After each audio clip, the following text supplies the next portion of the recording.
YouTube. Testing, testing, testing.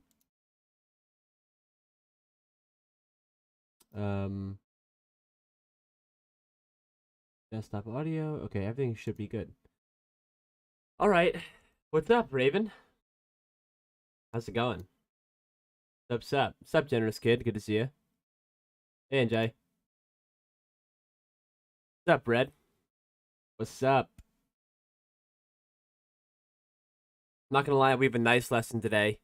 We're gonna start off pretty easy, actually. Talk about resource instruct interfaces, some access control, but nothing too crazy. So should be a nice Friday. Oh yeah, it is Friday. Welcome to Friday, everybody. Wow, we made it to the end of the week. Everyone have a good week? What's up, Q2 Tech? Is it Friday the 13th? Wait, is it? Oh, wow. Okay.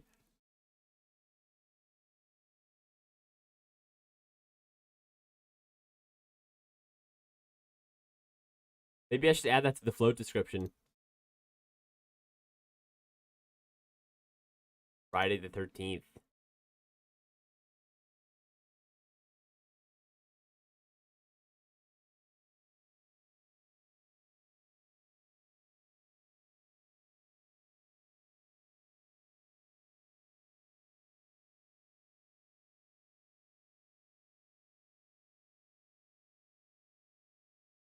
You've been afraid of this Friday because of that? I don't know, man. I don't know about Friday the 13th. I've never had a Friday the 13th that's been bad. They've always been good. Knock on wood? Oh my god, you gotta make me do. I just knocked on wood.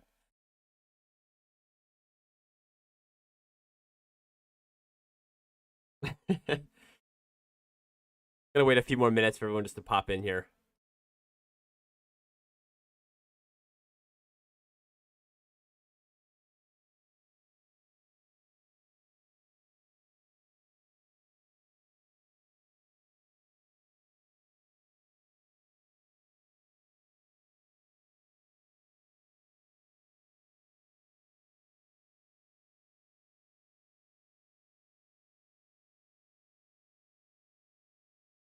Setting up the float event right now.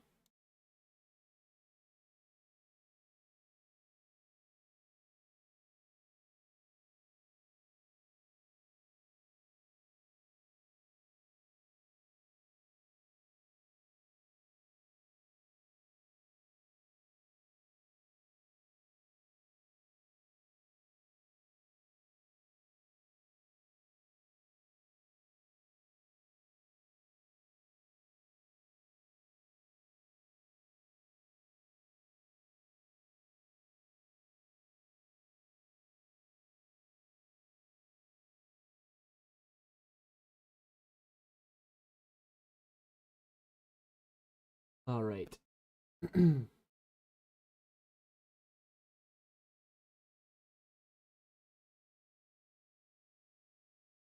Sweet, set it up.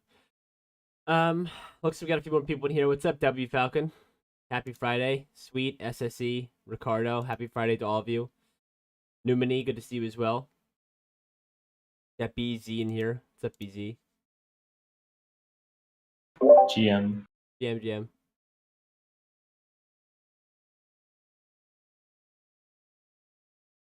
Happy Friday the 13th. Yep. I put that in the float event so we can all remember. All right. Let me go ahead and share my screen. Looks like we got a smaller group today. So, first of all, this is workshop number 4. So after today, we'll be halfway through. So congratulations, everyone, to making it this far. If you've made it this far, honestly, you're kicking butt. Some people drop off at the beginning. They think it's all fun and games, right? They learn about the blockchain. They're like, oh, this is easy. They learn about some variables. Like, oh, that's a piece of cake. Then you introduce them to resources, and everyone quits. But for everyone here today, you've done great so far. And let's keep rocking and rolling. I have lots of faith in all of you. So yeah, we talked about resources on Wednesday, so 2 days ago. Looks like Raven's already sending the links in the chat. Sneak. But yeah, it's not even claimable yet, so get wrecked. But anyway, yeah, so we talked about resources on Wednesday. Pretty complicated topic. It's not that hard when like you're, I guess, initially learning it, only because it's sort of like structs, but there's some nuances there. And today we're gonna build on top of resources to talk about some other things we can do with them. So we're gonna be talking about, what is this, chapter 3, day 4, and chapter 3, day 5. So after today, we'll have finished chapter 3. And we're going to start off with resource and struct interfaces. So if you've never really programmed before, interfaces are a concept that you'll see in many programming languages, not just, Cadence, but, even in Solidity, in, C++ and C, and, a ton of, Java. A lot of these, object-oriented programming languages, you'll see interfaces a lot. And what interfaces are is there's sort of like two things. The first thing that interfaces are, so this is like what interfaces are usually used for, is one, they're a set of requirements. So we'll go over what that means in a second. And two, it's basically like a way of reading abstract data. So as one similar, I can't type, one similar type. So we're gonna, oh my god. So we're gonna, figure out what both of these mean. But, we're gonna put these here just so we can work through each one of these and, figure out like what, what I mean by this. Oh, and third, so not only a way of reading abstract data, but it's also a way of restricting, certain behaviors. Okay, cool. So let's walk through these one by one, and you'll also find these in the, in what is it, like the chapter as well. But yeah, usually I like to stay away from the reading and more in the actual doing. So what does this mean, a set of requirements? Well, let's look at this resource we have right now. So don't pay, we're not doing anything with transactions or scripts yet, just looking at this one contract.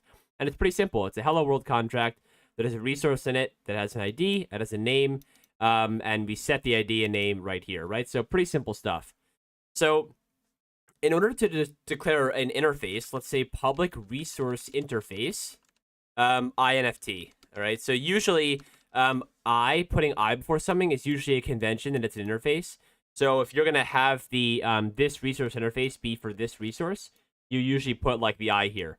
So iPhone, so I don't think iPhone is an interface, but, maybe it is. So yeah, but yeah, in programming, you usually see I, and that means like, that's usually the convention that people use. No, don't be sorry. I like it. It's great. All right, so let's say that let's say that right now, we have this NFT, okay? And we want to say, you know what? We want this NFT. It has to be required that it has like a, I don't know, like, let's do this. So let's get rid of name, all right? So right now, the NFT just has an ID, okay? And let's say that we actually want all our NFTs to all have an ID and a name.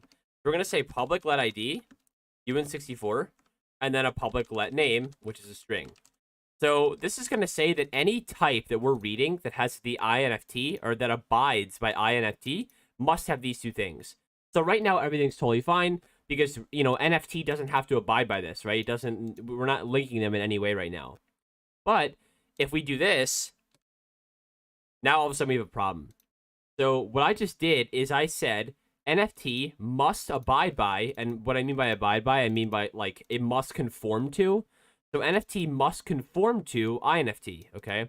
And so there's a problem. It says resource hello world to NFT, so this thing, does not conform to the resource interface, this thing. And the reason for that is pretty simple. It's because this NFT does not have a name. So these two, it says it must have an ID and a name. We already have an ID, but we need to have a name too. So let's say let name, and then we can say self.name equals name, and pass in the name right here. Okay? And now everything's totally fine. So this is what I mean by it's a set of requirements where, if a resource conforms to a resource interface, then it must, conform to the set of requirements that are specified in the INFT. So that's one thing. And another thing, by the way, that we can also do is the same thing for functions. So let's say we say it must have a public function change name that takes in a new name. That's a string. Okay. Now all of a sudden we have another problem. Right? NFT does not have this function. Now, let me note something. in an interface, you do not have to actually, set the values of these things. So, for example, we're not setting the ID, we're not setting the name, and we're not defining this function. We're not implementing this function. We're only, setting like its base type. It's a function, the name of it, and the parameters it takes in. And then if it had a return type, we would put the return type here. But you don't actually open up these brackets here. We're not implementing this function. So let's go ahead and actually implement this function now, right? We're getting an error. That's because we have to add a public function, change name, new name, string. And then we actually implement it in this one because we have to, right? It would give us an error if we didn't. And say self.name equals new name. Now, we're going to get a problem just because I'm being an idiot, right? This has to be var. And so for the sake of the example, I'm just going to make this var too. Cool. So how is this so far, right? It's a set of requirements. And for the record, by the way, everything we're talking about in this lesson, I'm using resources, but it's the same exact thing with structs. So if I made this a struct interface and made this a struct, it's the same exact thing. So, and I mentioned that in here too. I mentioned that in this lesson, I'm only going to be using resource interfaces, but struct interfaces are exactly the same thing. So if you ever have a struct and you want to have an interface, it's the same exact thing, but for the sake of this lesson, I'm only going to use resources. So how are we so far? Not bad, right? I'm going to put a little thumbs up in the chat.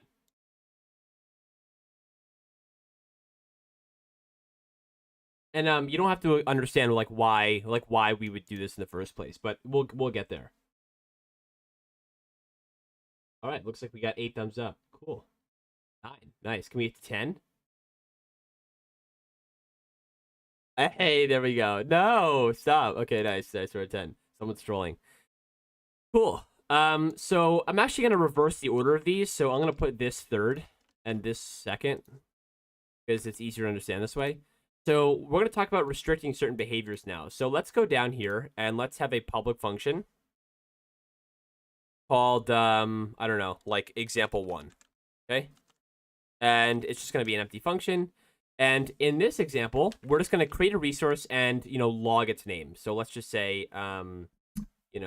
let NFT be a create NFT. We're going to pass in the ID. Let's just say, I don't know, 0. And let's say the name is like Raven. Okay, cool. So don't worry about these for now. This is just the example. Now it's loss of resource. So let's also just destroy NFT to just get rid of that error, right? And in here, what we're going to do is we're going to log NFT.name. So we log the name. We're going to change the name. So I don't know, like if we were to change the, actually, yeah, let's not do that right now. Okay. So let's stick with this, right? So in example 1, we're creating the NFT. We're logging the name and then destroying the NFT. So it's not doing anything special. It's pretty simple, right? So one thing that we can do here to sort of help us look at this is let's also just be really explicit about the type here.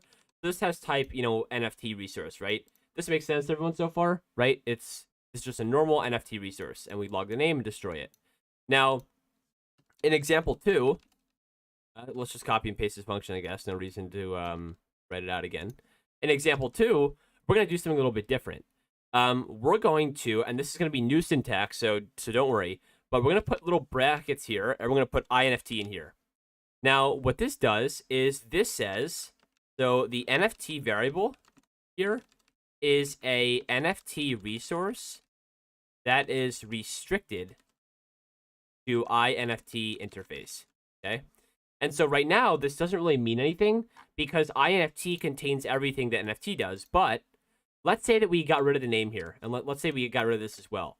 So NFT still conforms to it, right? Because NFT has the ID field, which is, what it has to have. So we still fit number 1 here.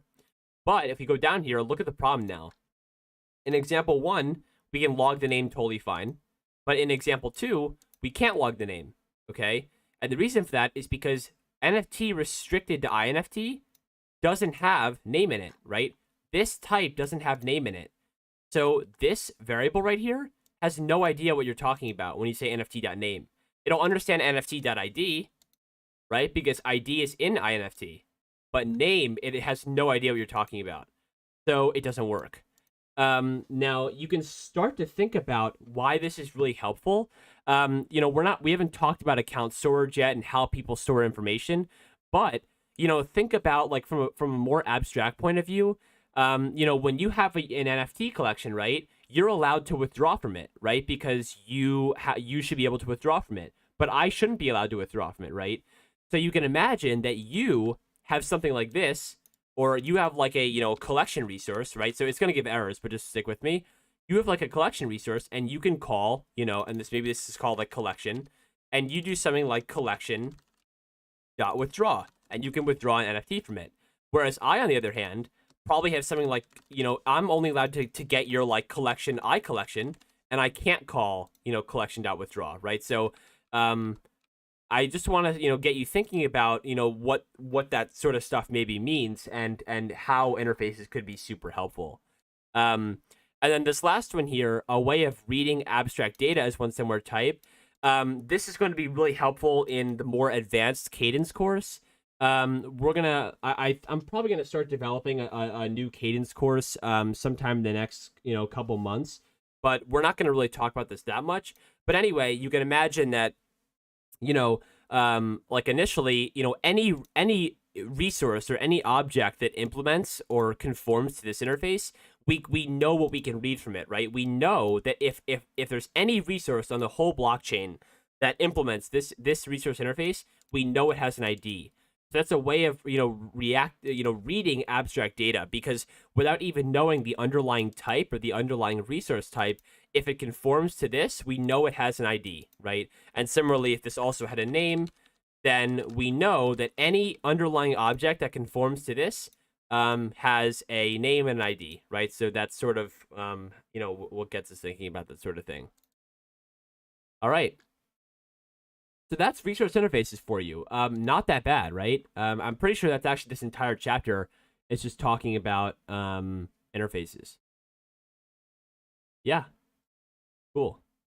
And I guess just to take it a little step, like one step further, you can do the same exact thing with functions. So, for example, in the NFT type, we can call change name, but change name doesn't exist in the interface. So, if we were to say nft.change name, and then new name, oh, this isn't a log,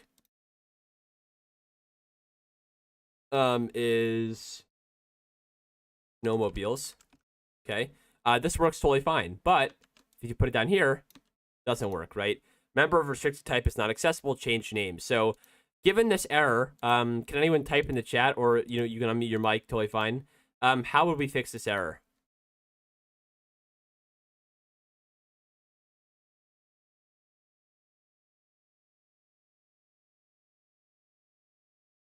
Yep.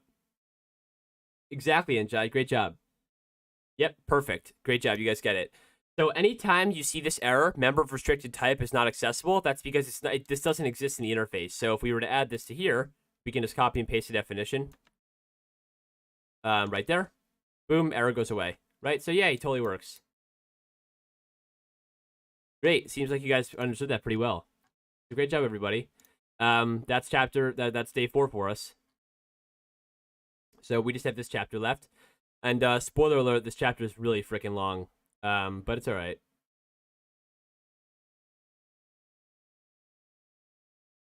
All right.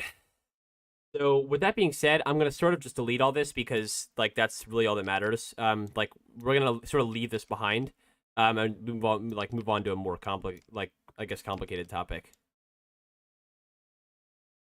Cool.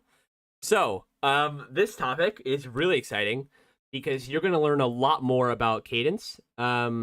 Oh, you missed it, Davon? That's all right. It's being recorded, so don't worry about it.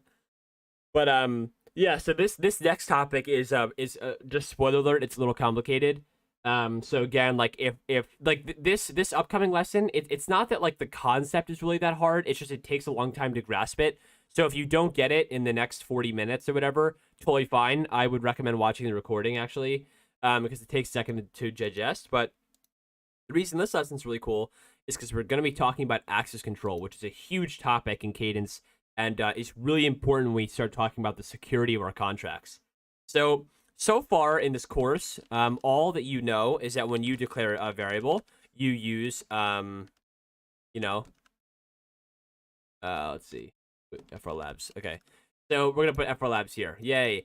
So all you know in this course is that you put public. So all you've been taught so far is that whenever you make a variable, you put public here, right? So you know the difference between var and let, right? Var is a variable that can change. Let is a variable that's a constant. Name is the name of the variable, and this is the type, right? But we never learned about this. And this is called an access modifier right here. So this little pub thing, pub is an access modifier. Okay, and the cool thing is that there's a lot of other access modifiers. And I'll show them here right now. So let's just say name one. Let's make another one. Okay, so name 2, 3, and 4, and let's just get rid of these errors. Name 2, 3, 4. Okay. And so let's go over the other ones. So there's access contract, and again, stick with me here. So there's access contract, there's access account, there's access self, and there's also public set. Now I'm going to actually change the names of these again. Wait, this is 2, 3, 4, 5. Another one here. 5. Okay. And I'm also going to list this in order of, what's it called? And I'm going to make these all var, too. I don't know why I made them let. All right. Okay. There we go. So I listed these in order of, wait, I messed up. Hold on. Okay. So this is the order. So these are listed in order of decreasing, or increasing security. So what I mean by that is, wait, oh my God, how can I not get this right? I'm struggling today. But anyway, so this is listed in order of increasing security. So public set is the least secure. Public is the second, least secure. This is more secure, more secure, more secure. And so we're going to be learning throughout this lesson what each of these mean and why you should use each of them, okay? So let's just go ahead and go back to the course for a second and look at all these in sort of like a bigger diagram. So you can see this diagram, by the way, is extremely helpful. Like just literally right here is, if you ever get confused, I would go back to this diagram. So we're going to take a look at it. Now, just to note, you'll notice that on the left-hand side here, it describes like let, all the, what each of these means for let and what each of them means for var. We're going to stick with var. So ignore all the rows with let in it. And the reason for that is because let is a constant. So it has no write scope, right? Because you can't change a constant anyway. So it's not that interesting. But it has the same read scope as all the var ones. So if you understand var, then let is like, it pretty much comes naturally. So we're going to focus on var here, which is, this keyword right here that lets us change these variables if we want to. So let's just start with public, which is what we know right now, right? So public, for the record, is the same exact thing as access all. So if I was to write, public here, like public var name 2, if I made this access all, it's the same exact thing. So you'll actually notice that in some of these contracts, they use like access all, right, as the default. That's the same exact thing as public. So interchangeable, there's no difference there. But public's is easier to read. And if you use access all, you're a noob. So just want to point that out there. Yeah, or more specifically, pub equals access all. Yeah. Okay, cool. So with that being said, for each of these, we're going to talk about what their read scope is and what their write scope is, okay? So read scope is where we can read that variable, and write scope is where we can write to that variable or change that variable. So if we go to our little course here, let's get rid of these now, just because we're gonna look at them individually. So what we're gonna do is right now we're gonna deploy this contract, okay? And it's deployed. So in our diagram, it says that public has a read scope of all. So this means we can read our variable from anywhere. And that's true, right? We can read this name inside this contract if we wanted to, or, let's just try and read it in the script. So let's just say, like, import hello world from OX01, and let's just return the string here. Okay, so return hello world, that name. And look, there's no errors. It's totally fine. If we execute this, okay, so Playground's being buggy, but look, there's no errors here. We can read it totally fine, okay? So great, that works. So, but what about the write scope, right? It says the write scope of public is current and inner. So what does that mean? Well, that means that we can only write to this variable, right? We can only change this variable in the current, which is at this level, and an inner scope, which means within this scope. So name is defined here, so we can only change it in this contract, okay? So what that means is if we go to the script, or let me just change this. Well, let's go to a transaction because we're changing data, right? So in our transaction, let's try and say hello world dot name equals Bob. Look, it says cannot assign to name. Field has public access. Consider making it publicly settable with public set. So look, we're already getting a hint of what that might mean, but you'll see that it's an error, right? So we can't change it in the all scope because it's only in the current and inner. So by the way, I know this might be confusing. Let me actually pull up Excalibur here. So when I say current inner scope, think about the contract like a box, right? So this is like a little contract box. So I'm gonna actually label this. Why is it so small? What the heck? Okay. So this is the little contract box, okay? So if there's a variable in here, like wait, why is it so small? This is bizarre. Public var name string. Increase this a little bit. So when I say current inner scope, I mean everything like within here. So everything within the contract, okay? And all scope would mean outside of this box. So that means like in a script, you know, maybe it's like in a script somewhere. So I don't know, this could be like a script, or you know, this could also be like a transaction. Maybe a transaction.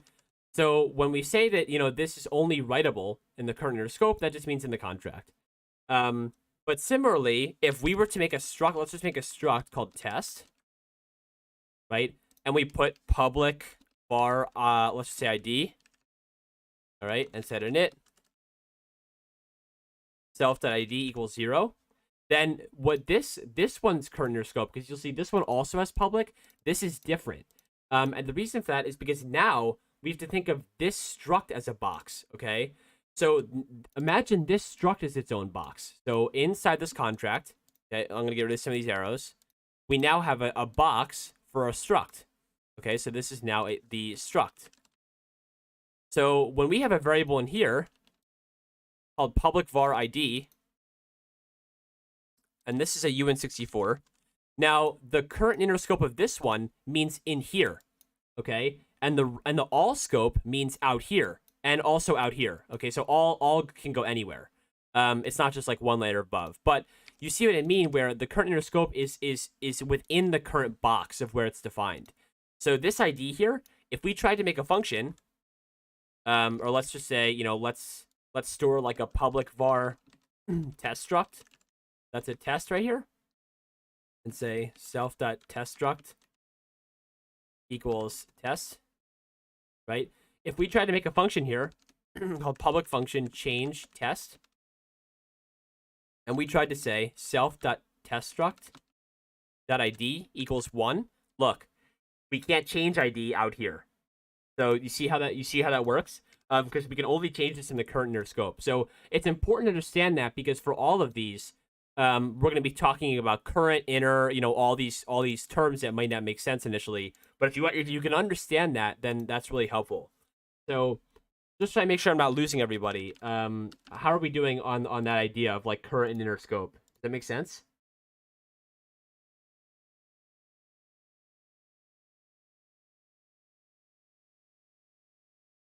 Oh, cool. It looks like everyone's getting it. Okay, nice. That's great. Perfect. So that covers the public keyword, right? The read scope is all, and the oh, and also, yeah, like just to prove to you that all scope is truly anywhere, let's try and read the ID in a script, right? So we're gonna read this ID out in a script. So let's try and do it. So let's read a UN64, and we're gonna read hello world.teststruct.id. It's being buggy. Okay, it's just being it's being buggy because I haven't deployed the contract, but let me just try and do it. Why not? Okay, and it works. See? Boom. All good. So that covers public. But let's talk about public set now. So public set is the same exact thing as public, except the write scope is all. Okay, so this means that in a transaction, let's change this to public set. That means we can change name in a transaction. So let's go here. And if we deploy this contract, boom, we're deployed. Go to the transaction now, and it works. So now we're allowed to change name wherever we want. And of course, we can still read it wherever we want. So you can see why this is super dangerous, because if we had some data in our contract, then literally anyone could just change it, right? And maybe sometimes you want that, but maybe sometimes you don't. So that's what public set means, okay? So I mean, pretty straightforward. I'm not gonna really go into that one that much. And then we start getting into the other ones, which is access contract and access account. So access account, we're gonna talk about these two in the same way. So let's just let's change this one to access account now. So just for the record, access account and access to contract for now are similar things, but I'll explain the difference in a second. But actually, I'll just explain it right now. So access account means that you can let's look at the diagram again. So it means that the read scope is no longer all. It's current inner and other contracts in the same account. So what that means is that the read scope of this one is current and inner, but in addition, the other contracts in the account. So on the playground, it's sort of hard to show this as an example because each account can only have one contract, but that's not true in the real Flow blockchain world. If you're on testnet or mainnet, or even if you're on emulator, like just literally anywhere but the playground, I don't know why they don't support this, but you can have multiple contracts inside one account. Actually, let me show you that. So this is a web page that shows this account right here, 921EA449. And these are all the Flovitar contracts. And you can see that all these Flovitar contracts are in the same account, right? So there's, 5 of them under one account. So don't think of the playground as a good example. Like, look at something like this. And so what access account means is that we can read this variable in other contracts in the same account. And also in the current inner scope here. So that's what that means. So pretty cool. And then access contract means only in this contract. So for example, even if there were 5 contracts here, we can only read them in that one specific contract. So we're gonna sort of skip access account for now and just talk about access contract because it's easier in this sense. But just keep that in the back of your mind as well. So because this is access contract now, you're going to notice that if we deploy this contract, we're not going to be able to read the name anymore. See? Because field has contract access. So all this changes. The only thing that's different between public and access contract is that access contract can only be read in the current inner scope. And also the containing contract. But you'll notice that, the write scope is the same. It's just current and inner. So pretty self-explanatory. And the write scope is going to stay the same for most of these more secure modifiers here. So just to test one more thing, let's say that this now has access contract. I want to hear from all of you. What is your guess? Am I going to be able to change, or let's just say change test? Am I going to be able to change this test structs or the ID in here?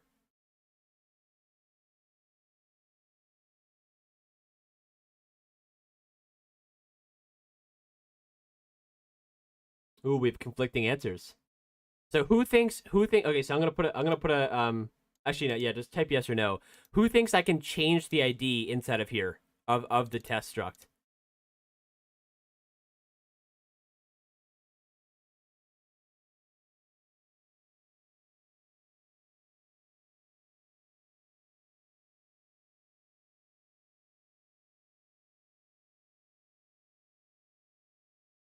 Interesting.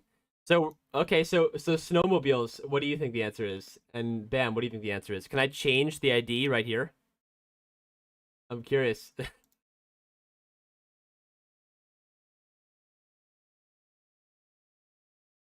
It's a tricky question actually.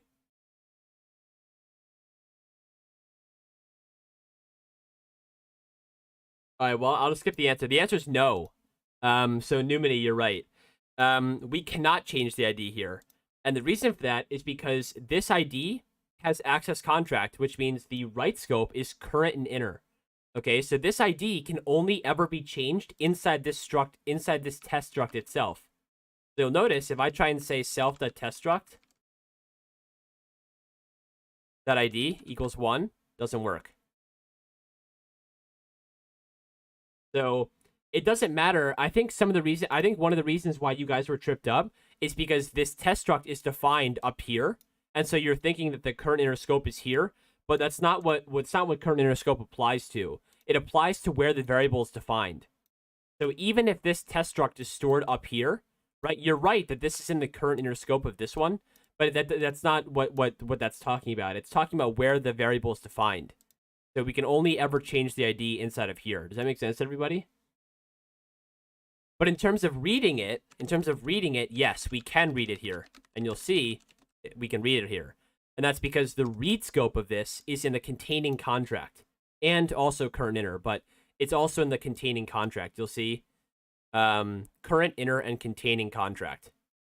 So we can read it here. That's totally fine.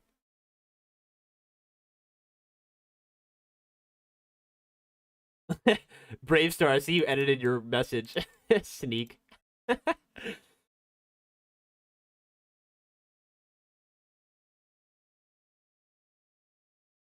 So Ricardo says, if you define it at the top of the contract, it should be okay. So what do you mean by okay, Ricardo?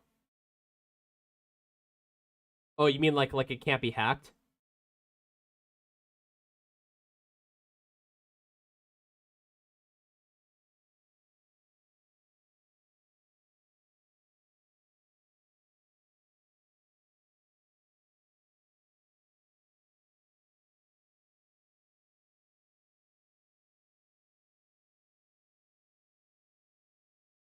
So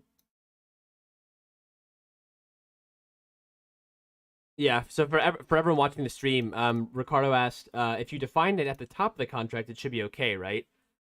I think with access, I think I would need to know what you mean by like, is it okay? No, with access contract instead. Oh yes, exactly. Yeah. So yeah. So let's say okay. Let's take name for example. So name is defined here, right? And has access contract. So who thinks that we can change? Let's change this to change name. Who thinks we can change the name in here with access contract? Who thinks we can change the name in here? Yes or no?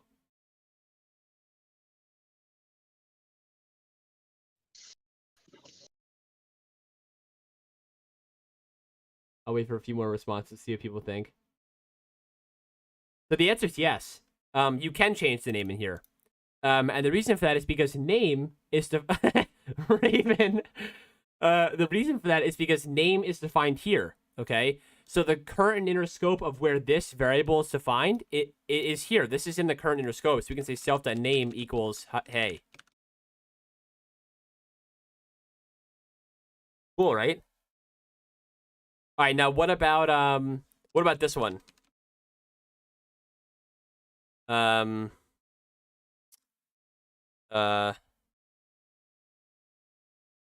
about this one? Or change number. Who thinks we can change, let's just say self. Who thinks we can change number in here? The number has access account, let number. Who thinks we can change number in here?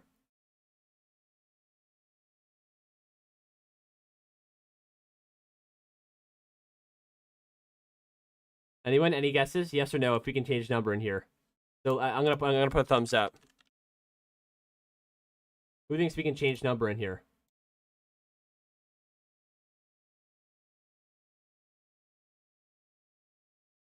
So remember, access account, right? Access account has current and inner scope of writing. So can we change it in here?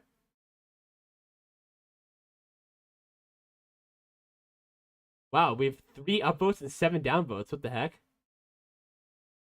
Why is it a trap, everyone? Why is it a trap? I'm not trapping you. Yeah, you're right. What? I'm so upset. I usually get everyone with that. Oh my god, I'm so upset. I usually trick everyone with that question. Oh my god, you guys got me. Oh my god, wow, that actually ruins my whole morning. I was so excited to trick everybody. Well, you're right. Okay, so for anyone watching the stream, the reason this is a trick is because it's let, so you can't change it anyway. But if this was VAR, then yeah, you could. You could change it here. Yeah. All right, you guys are too smart for me, so I guess that's that. Anyway, let's keep going a little further. We're almost there. So let's talk about. Okay, so just to confirm, can we read the ID in here? Okay, this ID, access contract, can we read it in here? In change number? Yes or no?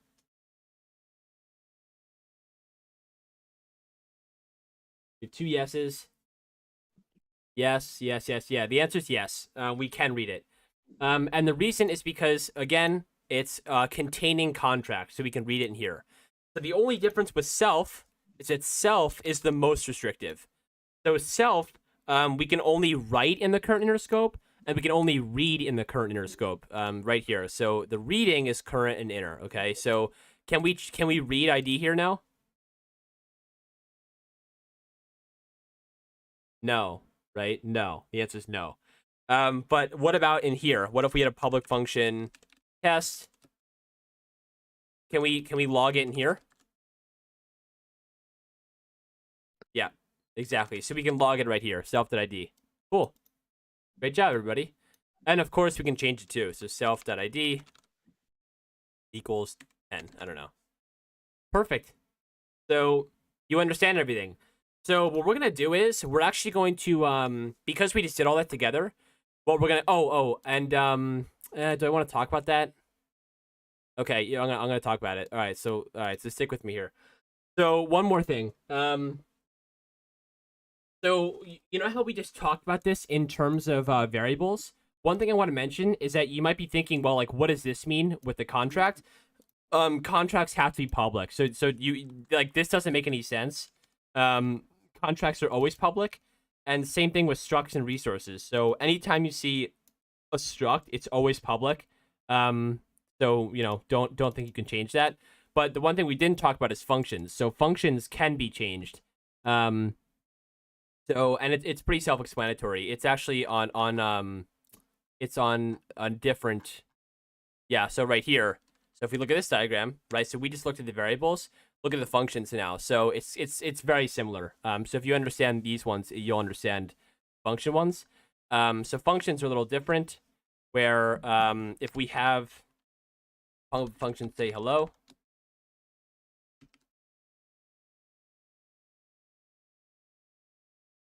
Okay, let's get rid of these.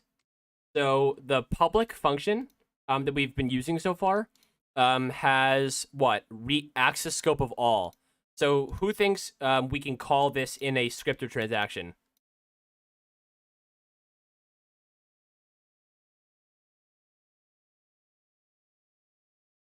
Yep, good. The answer is yes. So we can call this in a script or transaction because the access scope is all. So if we go in here, say hello world.say hello.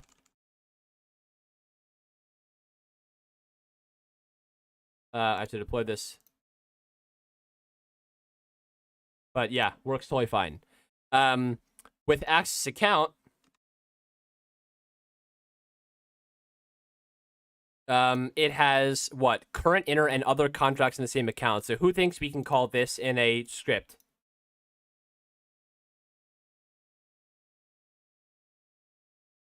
He's some no's, he's some no's.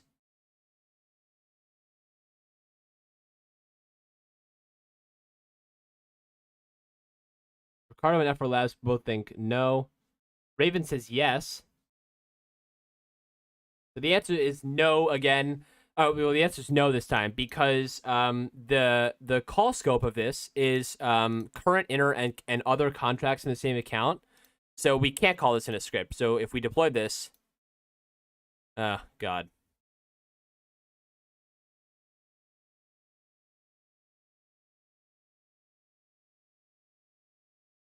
Yeah. So if we try to call this in a script, it's not going to work anymore. All right. And same thing with contract and same thing, right? So because this is the same thing, it's only in the same contract, and then access self, same exact thing. So if we had public struct test, and we put this function inside of here.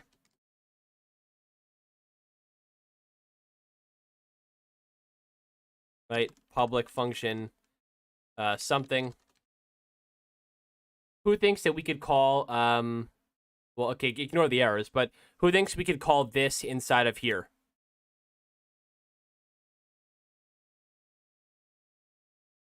And we're almost done. So NJ says no. No. Great. Good job, everybody. Yep, the answer is no.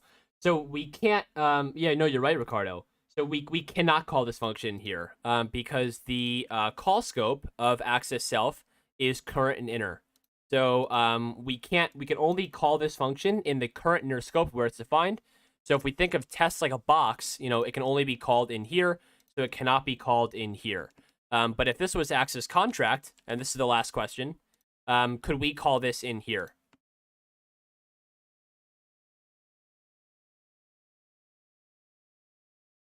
That's a yes. Yep, exactly. So boom. Looks like you guys got it all. Oh, and one more thing I'll mention. So access self is the same exact thing as private. So it's actually really weird if you think about it, because in Cadence, most experienced Cadence developers, they always write public, and like they don't write access all. But for some reason, all Cadence developers, they write access self, and they don't write private. I have no idea why. But you'll always see public, and you'll never see access all, and you'll always see access self, and you'll never see private. I don't know why, but they're the same thing. We're just weird like that. LOL. So anyway, that's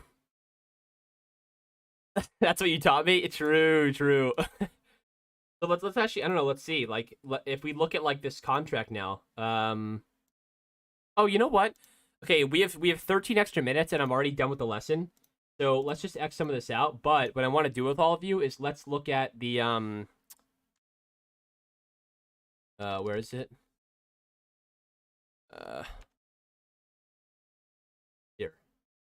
So we're gonna start looking at some actual Cadence code now, because I think you guys can understand it. So let's look at let's go to, yeah, let's look. Actually, we'll look at it right here. So before we go, just a couple extra minutes here. So let's start to read an actual contract. And by the way, by the end of this bootcamp, you guys will be able to write something like this. But let's look at some examples here. So look at this right here. So we have a public resource called collection, right? Oh, zoom, please. Okay. Can you read that, Merab? How's this? Is it better?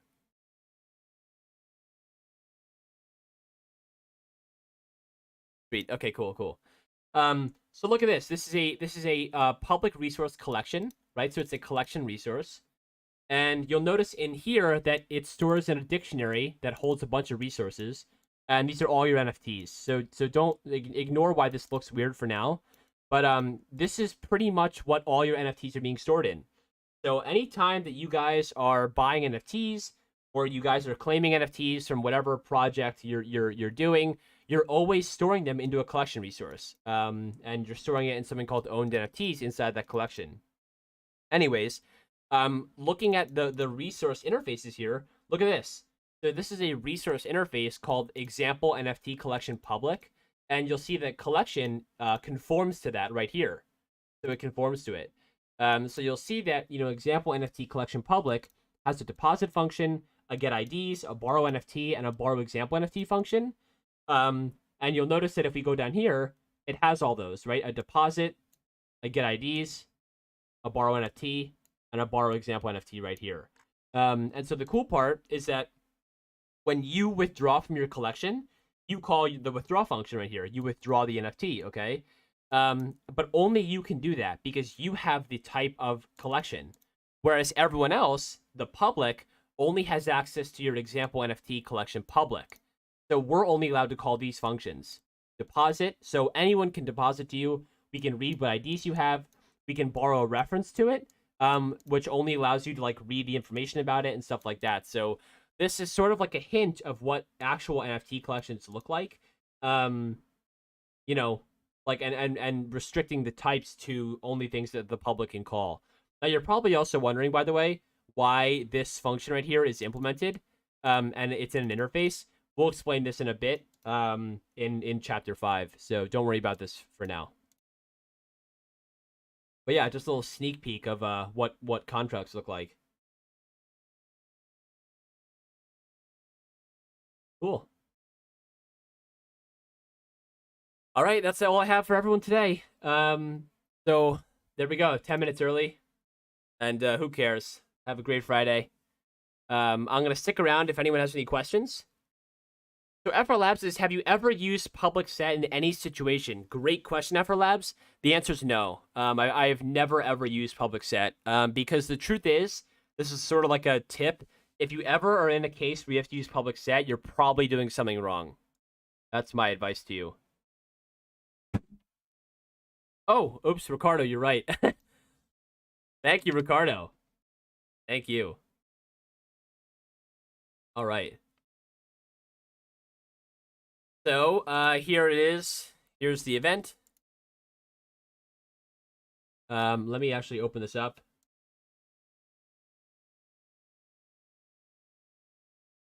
So that all of you can claim it.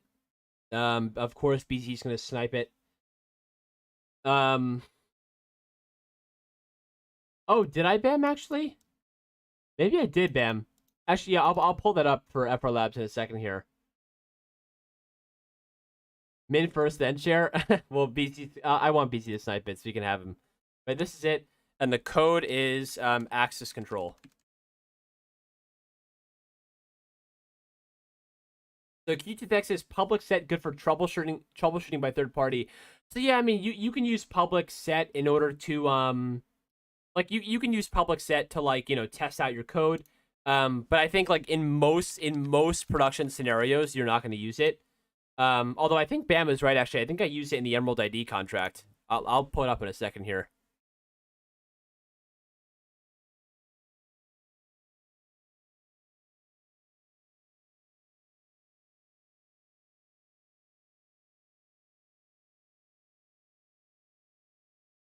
Also, you'll notice it in the description I put, it's Friday the 13th, spooky, woo, yay. All right, which one did I get? I got number 8. Wow, you guys are fast. And I think we can see them all. Oh my god, look at the amount of floats claimed. We're almost at 100,000. Wow. Oh, there's one being claimed right there.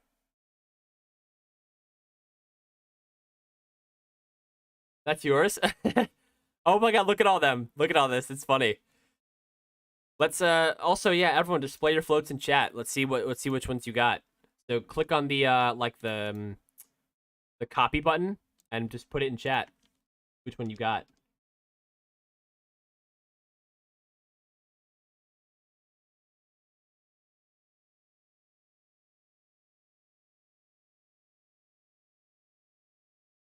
And while I do this, I'm gonna pull up the Emerald ID contract after Labs so I can show you if I use public set.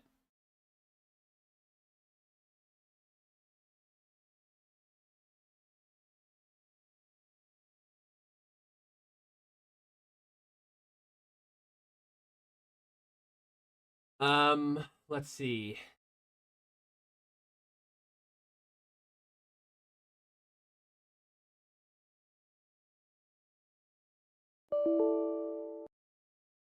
Actually, I don't even know where the. Oh wait, I should be able to pull that up actually here. My repositories.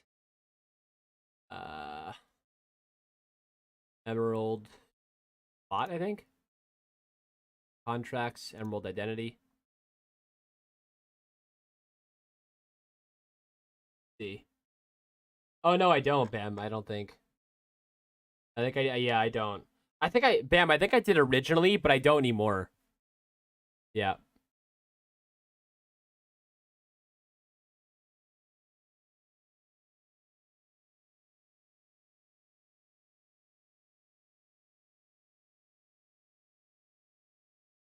Oh yeah, so Davon, the code is access control, one word, all lowercase.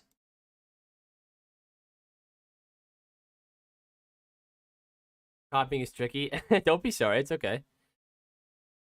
All right, I'm gonna end the stream there. Thanks everybody for listening on the stream, and I'll see you in the next one.